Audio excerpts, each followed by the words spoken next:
welcome to the Prepared Homestead. This is Travis. Thank you all for stopping by to watch. Got a good bunch of little news going on today, and I wanted to bring it to you so that you're aware of it. A lot of it's financial stuff because we have the strongest economy in history, and we have to celebrate that by pointing out all the things that are going so perfect in the economy.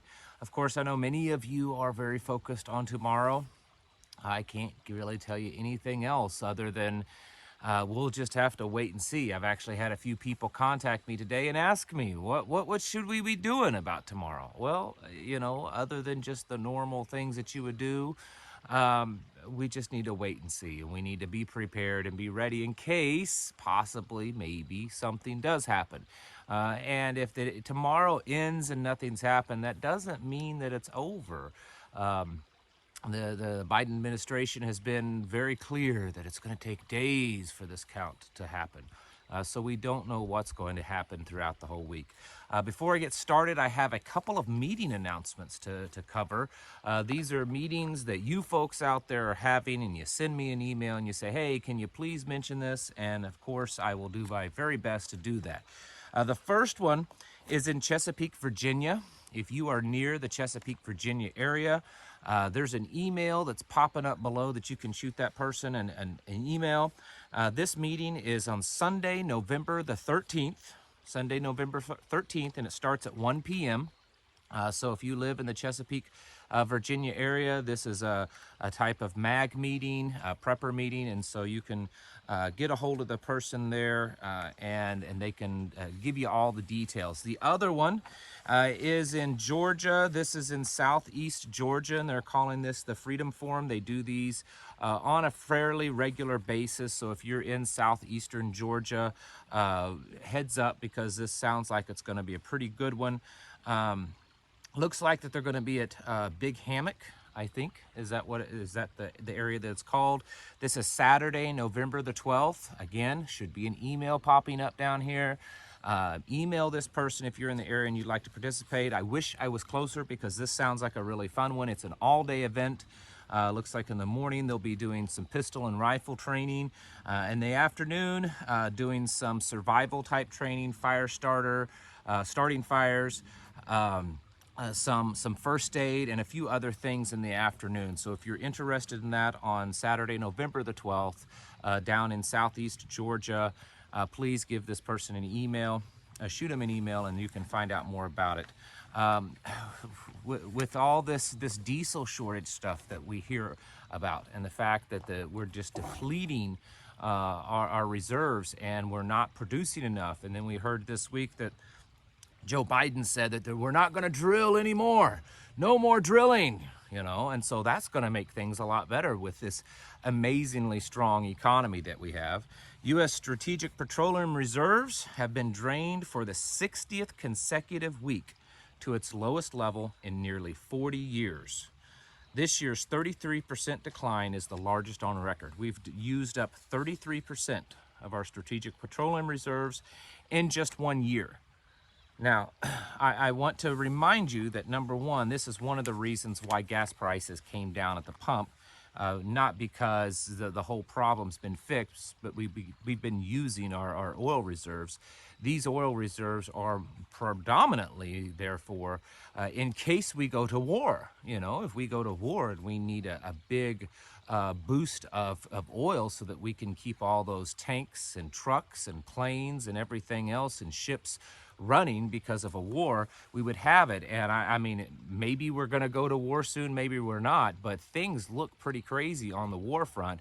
And here we are back home using up all of our strategic oil reserves. It's absolutely the most insane thing I've ever seen. Keeping on with the economy, 49% of restaurant owners were unable to pay their rent in October. This is up from 36% in September, says Bloomberg. So we've gone up to where we're at 50% of restaurant owners cannot pay their rent. This should be a shocking number. This certainly isn't a sign of a good, strong economy that half of the restaurants out there can't even pay their rent to keep the doors open. But we're just going to keep, spinning this tale about how strong this economy is. A record 7% surge in small business rent delinquency. So overall, businesses have surged by 7% in delinquencies on rent just this past month. At some point, and I know many of you have been saying this also, but at some point we're going to have to pay the piper on this one.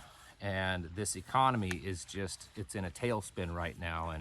And if you want to believe all the talking heads and the mainstream news about how the Fed is going to get this fixed and they're going to raise the interest rates some more and it's all going to go away and inflation's going to come down and we're all going to gather around singing Kumbaya because it's a great, wonderful world, well, then go ahead and keep believing that as you're paying more and more for everything.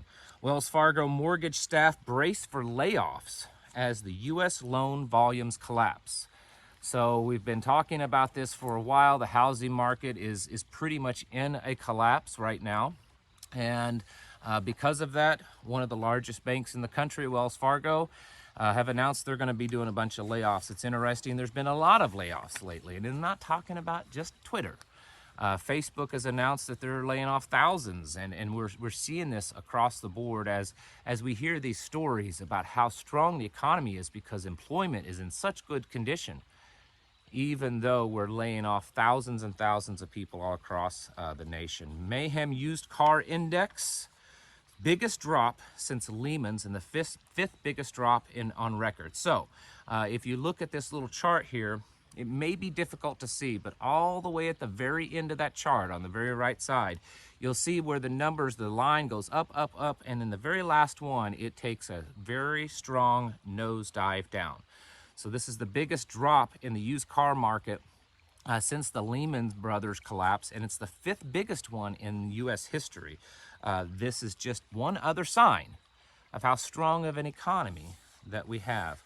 Speaking of economy, and those of you that want to secure your money, for many years I've heard of how Bitcoin is a great way to secure your funds. You can put it, lock it away, whether you use it as an investment or as a type of alternative currency, and it's a way to get around the feds and all this, except they can actually seize that money too. U.S. Department of Justice recently seized $3.36 billion in Bitcoin in connection with Silk Road fraud. This is the largest cryptocurrency seizure ever. This isn't the first time. So for those of you that believe that your money with Bitcoin is secure, probably should think again. We're back to exploding and burning down facilities of great importance for the country. Here's a large chemical plant in Brunswick, Georgia. Simrise, I believe is how it's pronounced. They had to do a 1 mile radius, all kinds of stuff because the building caught fire. No word yet, or at least I haven't seen on why it happened, but it's interesting that more of this stuff happens. Getting to the elections, because I know a lot of you want to just talk about it right now, and me personally, I'm just kind of tired of it. But here's something that's interesting. The Associated Press today posted this on their Twitter page. Why does the Associated Press call the U.S. elections? Unlike in other democracies, the Founding Fathers didn't establish a government agency for counting the vote. And the states all do it a little differently. So the Associated Press counts the votes. So we've just, there's nothing in the law, there's nothing in the Constitution, there's nothing anywhere, but we've just decided to appoint ourselves the vote counters. And so the Associated Press counts the votes. It's not about what your vote is. It's not about who any kind of representative in their vote. It's about their vote, them counting the vote. Kind of makes you think about Joseph Stalin's quote that it doesn't matter who you cast your vote for. It doesn't matter who votes. He said it only matters who counts the vote. And so we have the very much upstanding and impeccable character of the Associated Press. They've just said that they're the ones that count the votes, and I guess we're just supposed to accept that. I thought I would throw this one in there and just see how well it can get back past the censors, because this is just one of those subjects that they don't like you to talk about. I'm just going to throw this chart up here, and you see those two numbers at the end of the chart that go way up. Yes, those are miscarriages and stillbirths in the last 2 years. This data comes from the CDC's VAERS website.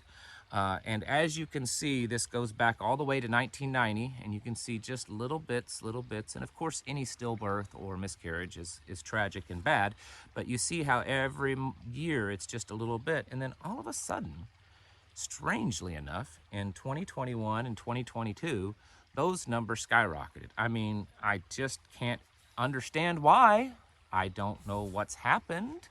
But I just thought I would throw that out there to you. I mean, of course, there's all kinds of other things, strangely enough, that's happened in the last couple of years, you know, deaths and weird illnesses and stuff like that. Before I get done here, I want to talk about the weather because there's looks to be a big weather change coming up over the weekend. Most of the country is going to feel some pretty serious cold weather, probably the coldest weather so far this season. And so I want to remind you to get yourselves prepared for that. It looks like next week, at least around here, they're even calling for snow, but there's something else going on that could have effect in many ways. And there is a subtropical storm out in the Atlantic that's heading to Florida and the southeastern coastline.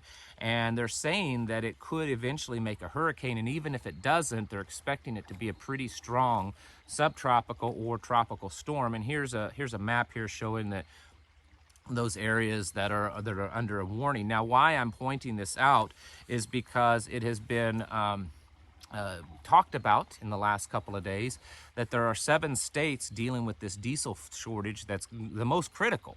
These 7 states are really hurting bad, and they're really being affected badly because of this diesel shortage. And guess what?